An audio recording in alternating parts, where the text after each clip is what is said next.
morning, welcome to day 13 of Vlogmas. So it's Tuesday today, it's about 9:30 in the morning here. I've been out on the school run.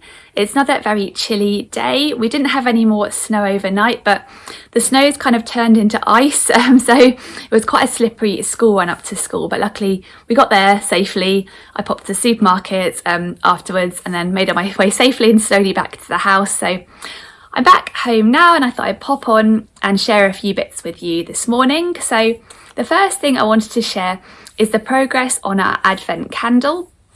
So if you watch my day 2 of Vlogmas, I think it was that day I went for a shopping trip with my sister and bought an Advent candle, which we haven't had for the last couple of years. So yeah, it's a bit of a new novelty thing for my children this year, and they've really enjoyed helping light it and blow it out. We generally light it in the morning and have it on the breakfast table while we're eating our breakfast and keep track of it there. My son really likes keeping an eye on it and making sure it doesn't go down too far. So here is the Advent candle. It's looking a lot shorter, so it's more than halfway now, so it's more than halfway through Advent. So yeah, that's been a fun little thing to do every morning. And obviously the other fun thing that happens in the mornings here is finding out what Elf's been up to. So this morning we came down and found it was another slightly messy one. My children came in and they were actually a bit shocked. They just kind of were silent for a moment when they saw that Elf had taken all of the baubles off our Christmas trees. So I'll pop a picture up so you can see. So we've got one big Christmas tree, one mini Christmas tree, and one sort of medium-sized Christmas tree that we have in different places in the house. And Elf got all the baubles off all 3 of the Christmas trees and spread them all out on the floor. And he'd got the mini Christmas tree there, as you can see, and it looked like he was going to try and decorate that with those baubles, but he hadn't got very far. So yeah, my children were a little bit surprised about that, but yeah, tickled that it was quite messy because they do love seeing Elf make a bit of a mess. So that's what he was up to this morning. We haven't yet had a chance of putting all the baubles back on the right trees. They're all on the floor here next to me. I had to kind of walk quite carefully across this room to navigate to getting here to make sure I didn't step on any of the baubles. So in a moment I'm going to go and put them all back in their right places. So that is the plan, my first thing to do today.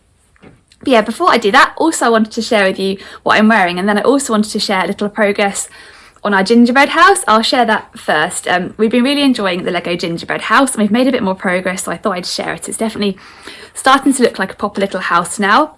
So you can see here's the front. It's got a little outdoor seating area with a bit of snow on it, which is very cute. And then we've been doing a bit more in the back here. So they've got a little armchair here, a little sort of sideboard, and then this really cute little picture above the fireplace of Mummy and Daddy Gingerbread Man and Baby Gingerbread Man too.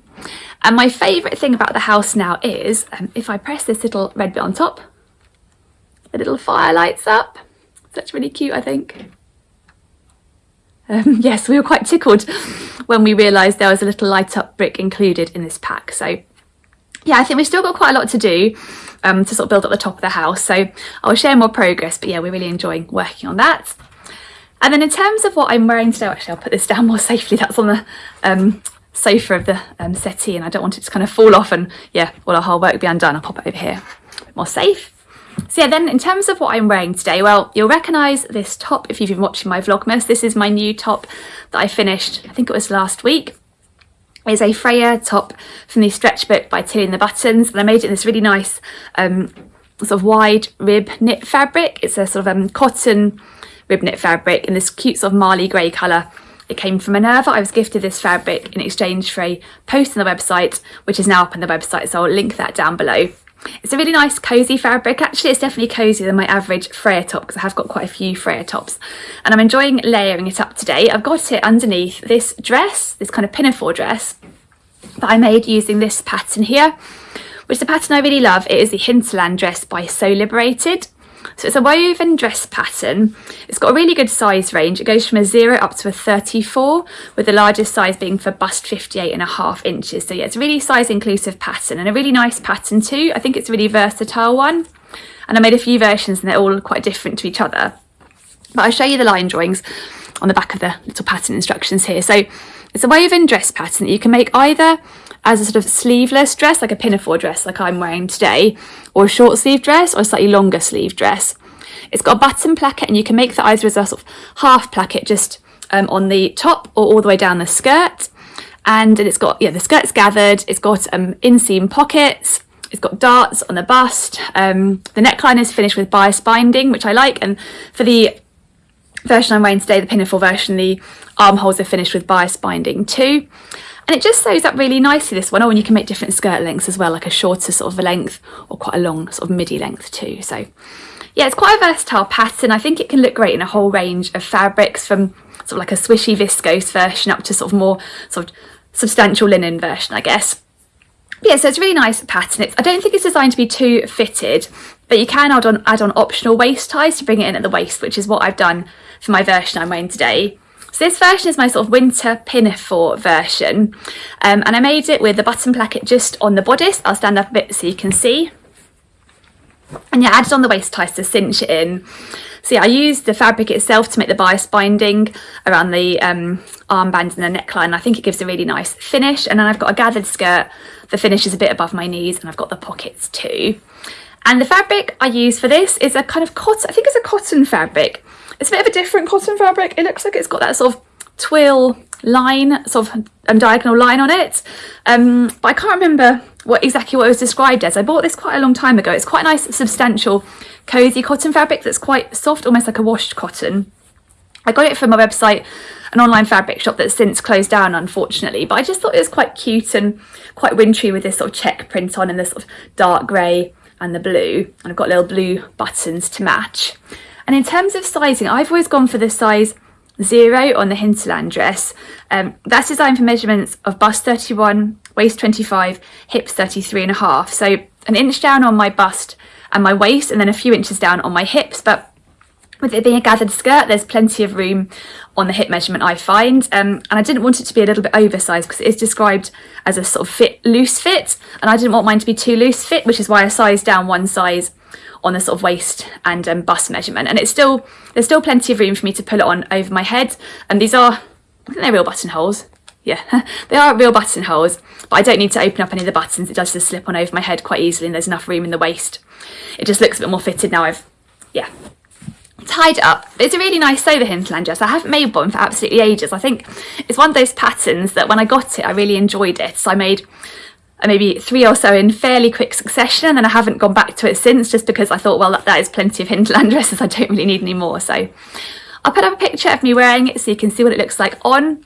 I'm just definitely reaching for all the sort of cottony, cosy fabrics at the moment. I was looking in my wardrobe this morning for what to wear, and yeah, I was like, I don't think I want to wear viscose. I want to wear cotton. It's nice and cosy. So that is what I'm wearing today. Oh, and while I'm on the subject of my Hinterland dress, there's one other thing I wanted to talk about, which is something I don't often talk about a lot, but it's a nice detail that I really enjoy as part of the sewing process of a woven dress particularly, which is the buttons and buttonholes.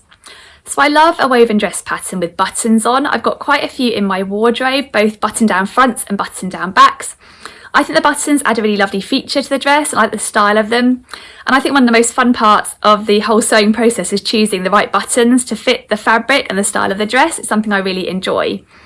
And when I first started sewing, I was quite daunted by the idea of sewing buttonholes, like I guess a lot of people are. So I chose a lot of patterns to start with that didn't need buttonholes, either sort of jersey dress patterns where you just pull them on, don't need buttonholes, or woven patterns where there were other forms of tying, or you could just slip them on over your head, anything that avoided buttonholes.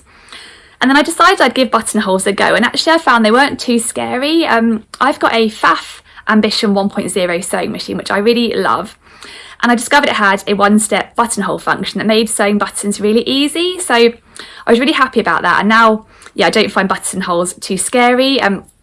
Generally, if I'm sewing a buttonhole, I will do a tester on the fabric, like a fabric scrap, before I go for the actual proper garment. But yeah, I find the whole process absolutely fine now, which is good because I do love garments that have buttons on.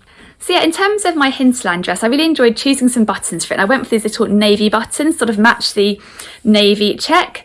I wanted buttons on this dress that weren't like a big feature in themselves, but just sort of fit in well with the whole dress and didn't stand out too much, just as quite a subtle feature, which is why I went for kind of a navy that matched in quite well. I have got a few garments where I've gone for feature buttons that are really bright and kind of, yeah, make a kind of real feature of the buttons, but I wanted something a bit more subtle here. And then I had fun choosing the thread as well. I also enjoy, as well as choosing the buttons, the thread to use the buttonholes and the thread to actually sew the buttons on themselves. So for this Hinterland dress, I went for the grey thread for around the buttonholes to, again, be quite subtle and just sort of blend in and not make a feature of that little thread around the edge. And then had a bit of fun picking, instead of the navy thread for the buttons, I decided to use grey thread to kind of go with the grey part of the fabric. So each little navy button has a little grey sort of middle where I've used that thread on them. I'll stand up a bit so you can just see that little teeny detail. And I think they look really cute like that. And I like to sew on my buttons by hand. I think my machine does have a function to be able to sew a button on itself, but I've tried it and I haven't got on so well with it. So I just prefer to sew them on by hand. I quite enjoy that little hand sewing task at the end of the sewing process of a dress. And one thing I always try and do, which I didn't do when I started sewing, and then I saw someone mention it as a tip on Instagram and it seemed so obvious. So I always do it now, is I always make sure that for each button I use the same amount of threads to secure it on. So I usually do about 4 or 5 threads to secure it on, so you can you'd be able to see about 4 or 5 threads, either 4 or 5, but I make sure it's consistent between each button so that none of the buttons look bulkier with that thread in the middle than each other. So I know it's a really small point, but I find it really satisfying to make sure they're all nice and uniform when I sew them on. So yeah, that's what I thought I'd mention. I really love the cute little navy buttons on this dress, and I think buttons often do make the dress and can make the dress different to how you want it to be, depending on whether you go for feature buttons or something a bit more subtle. But for subtle buttons here with the cute little grey thread in the middle to sort of tie in with the fabric. So yeah, I thought I'd just share that while I was on too, because I don't often talk about buttons, but I do really love choosing buttons for different dresses. Oh, and the only other thing I wanted to mention about my Hinterland dress, just before I forget, is the only adjustment I made is to lengthen the bodice by, I think, 1.5 inches. So quite a big lengthening adjustment, because when I had a look at the pattern pieces originally and sort of held them up against me, it looked like it was going to come up quite high, a bit higher than I wanted, and I wanted to bring it a bit closer to my natural waist. So even by lengthening 1.5 inches, I don't think it's a super long bodice. I'll stand up it so you can see. So yeah, definitely worth bearing in mind that the dress pattern does come up a little bit shorter on the body, so a lengthening adjustment is something you might want to consider if you've got a longer torso like I do. So yeah, that's what I'm wearing today. But yeah, my plans for this morning are hopefully to do a little bit of cutting out of my fabric I showed you yesterday that I want to use to make a dressing gown. So it's this fabric here, this lovely viscose fabric, and I want to have a go of making the larger dressing gown pattern by Named Clothing. And I had a few comments on my yesterday's video saying that people have made this pattern and really like it, so that's really good to know. So thank you to anyone who commented about the dressing gown. I'm hopefully gonna get started cutting out today and make good progress on that.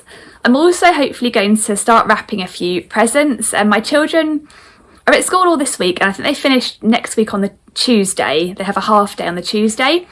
So I'm suddenly thinking I haven't got many more days left when they are out of the house, so it'll be good to get started on wrapping a few of their presents now, particularly with them being up a bit later in the evening, and often, they'll come down if they're struggling to sleep or something. So it's good to, get the presents wrapped when they're out of the house and there's no risk of them coming in and seeing anything. So I might try and start a bit of that today too, because I have got a day at home today. I haven't got any particular plans I need to go out for, which is quite nice, because I think I'm going to be a bit busier later in the week as it gets more towards Christmas. So I'll leave you now and I'll pop on a little bit later and share with you how I'm getting on with cutting out this fabric. So yeah, I'll see you in a little bit. Bye!